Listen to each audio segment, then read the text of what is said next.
بالکل ڈیفرنٹ ہے. میں تو سزاؤں کا حامی نہیں ہوں. میں ایک سیاسی کارکن ہوں. سیاسی خاندان میں میری پیدائش ہوئی ہے. 80-85 سال کا ہمارا سیاسی سفر ہے. وہ جد و جہد کا ہی سفر ہے. سزاؤں سے مسئلہ میرے خیال میں حل نہیں ہوگا.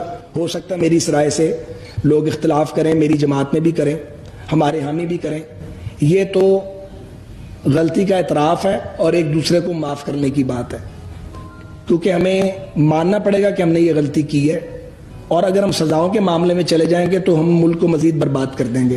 میری یہ ذاتی رائے ہے. میں یہ سمجھتا ہوں کہ ہمیں اپنی غلطیاں ماننی چاہیے اور یہ طے کرنا چاہیے آئندہ یہ غلطیاں نہیں کریں گے. اور جو غلیظ الزامات ہم ایک دوسرے پہ لگاتے ہیں ان سے ہمیں وڈرا کرنا پڑے گا, تاکہ ایک سیکنڈ وہ غلیظ الزامات جب تک لگتے رہیں گے بات چیت کا ماحول پیدا نہیں ہوگا. بات چیت کا ماحول پیدا نہیں ہوگا تو لوگ جو ہیں وہ پستے رہیں گے گلیوں کے اندر, لوگ بھوکے مر رہے ہیں. اس لیے میں تو بات چیت کے ماحول کا حامی ہوں.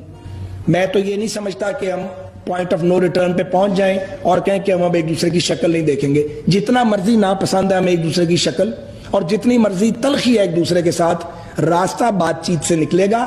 لیکن اس کے لیے ماحول بنانا پڑے گا, اور ماحول سب سے پہلے اس کو بنانا پڑے گا جو زیادتی کرتا ہے, جو بھی ہم میں سے کرتا ہے, جو جھوٹ بولتا ہے, جو انٹریگ کرتا ہے. اس طرح نہیں ہوتا کہ پہلے کسی کو رگڑو, رگیدو, ریاستی ادارے مل کے تو وہ ان کو خراب کرے, ایک منتخب حکومت کو گرا دو سازش کے ذریعے جس میں اسٹیبلشمنٹ کے افسران بھی موجود ہوں, صحافی بھی بعض موجود ہوں, اور ایک بینیفیشری بن جائے ایک پارٹی, اس کو امپوز کر دو, چلتے ہوئے ملک کو خراب کر دو, جیلوں میں ڈال دو, ان کے گھر والوں کو ان کو مینٹل ٹارچر کرو, ملک کی اکانومی کا ستیہ ناش کر دو.